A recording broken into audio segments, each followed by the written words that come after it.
Hey guys, it's Bobby Legs, and welcome to another episode of Bobby Legs Loves Watches. And today I'm going to be reviewing the Seiko SBDC003 Seiko Sumo first generation. Now, I know what you're thinking, Bobby Legs. The SBDC003 did not come on a Pepsi bezel insert, and you'd be right.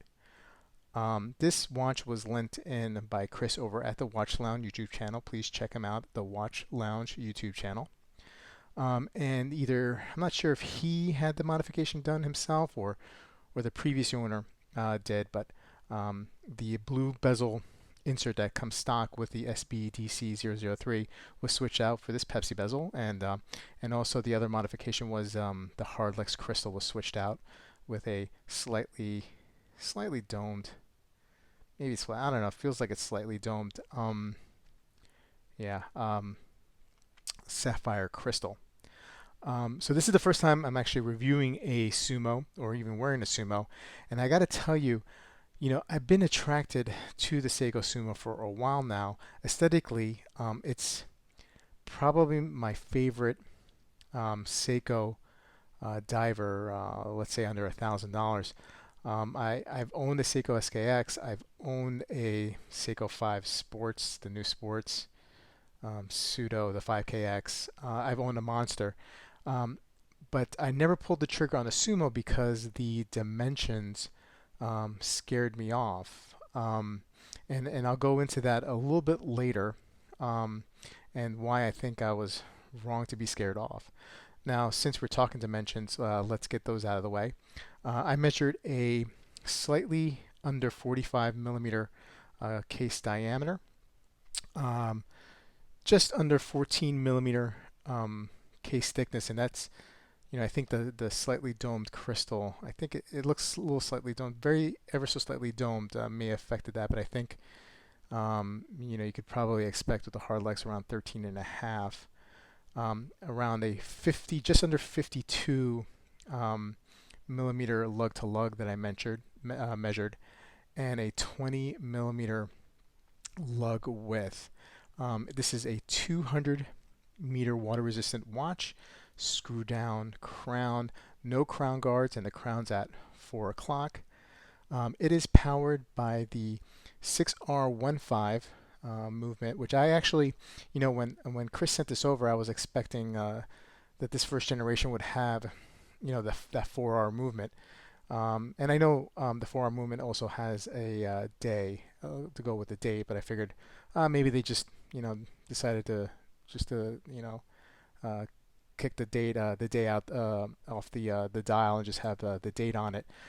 So I was surprised, and I checked with him, and I researched that this does have the 6R15 movement, which is actually a pretty decent step up from the 7S and the 4R.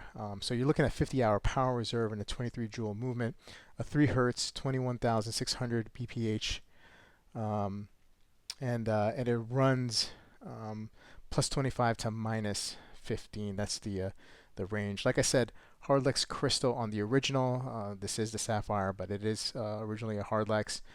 And Lumer-Bright, great Lumer-Bright on the arrow markers and the hands. Now if you notice, this first generation does not have the Prospect symbol. The watches, the iterations of the Sumo after that do. The SBDC 057, I believe, is the Pepsi version. I guess it's a Gen 2 maybe. That will have the Prospex symbol on it, and the specifications are pretty much the same. Now the third generation has been out for a little bit now, and what you'll see in the difference is that third generation, they do throw in the sapphire crystal, and the movement is slightly better. You got a 6R35, and that really bumps up the power reserve to 70 hours. And you get an extra joule. It's a 24 joule movement, but you'll also see a bump up in the price. Now, I looked these guys up on eBay, this first gen, the SBDC003, and you can't really find any of them at this moment for like under, they're around at least 570, and they range up. You can get a newer version of it, the 57, the 057. I found one on Amazon for around $460. And I'm sure, look, if you go to other places and maybe like on Watch Recon or Watch You Seek, you may find these for a lot lower. This is just, these are just the ones I found in the usual places that I look at. Um, typical fashion, a decent bracelet here, nothing to write home about. The clasp is stamped. What I gotta say though, for such a big watch, this lug width is pretty small. It's a 20 millimeter. You would expect maybe like a 22. What's great about that, it tapers off to an 18 or just under 18 by my measurements, and it's super comfortable. Now I'm going to put this on wrist. Now, like I said in the beginning of the video, I was kind of like a little apprehensive about this watch and not knowing what to expect because of the size. But this watch feels really super comfortable, and it wasn't really much the case diameter that scared me off. It was the lug to lug, and just under 52. I mean, it does sit pretty well on my wrist, I have to say, and it's very comfortable, and I kind of like it. And you see the lugs, they really curve down, so they really kind of like adhere to your wrist, and almost like a seamless like following down your wrist on the sides. So really super comfortable, and I'm pretty happy about the wearability. For me, I have a 6 3/4 inch wrist, so this definitely puts this watch into play. Now, in my previous videos, I've talked about Seiko fatigue, but I could definitely make an exception for this. By the way, I love the 4 o'clock screw down crown. I love that there's no crown guards. It kind of like makes it a little more unique in the Seiko Dive watches around this price range.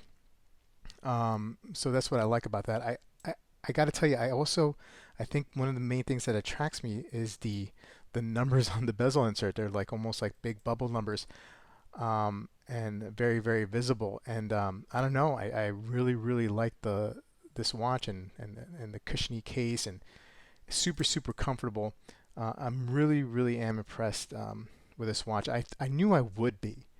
Like I said, again, my biggest what was holding me back was the size of this of the watch. But I mean, I guess that just shows you you can't really know how a watch is gonna feel or wear until you actually wear it, right? So lesson learned, but for me, that's what I need to like try on more watches as opposed to just order watches without trying them on, or not order watches because I feel like they're not going to be a good fit.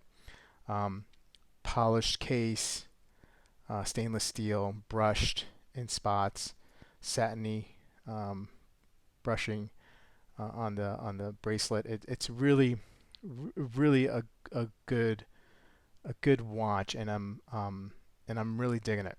So I may have to add one of these in my collection one of these days. I feel like my collection is a little dive watch heavy, so I kind of want to expand out and fill up my collection with other genre watches. But I definitely could make an exception for the Seiko Sumo. Don't know if I will spend the money on a 3rd gen. I think I probably will go with something maybe a quote unquote a 2nd generation. I really don't mind the Prospect symbol on it. The 1st gen seemed right now a little bit too pricey for me, but I'd be more than happy with a 2nd gen, and if I feel up to it, maybe I would replace the Harlex crystal with a sapphire crystal. I got no problem doing that. I've done that with the SKXs. Hopefully it's not that much different on a Sumo. Anyway, guys, let me know what you guys think about this watch. Do any of you guys have Sumos? I would really like to hear from you guys, and I'll catch you soon with another video. Have a good one.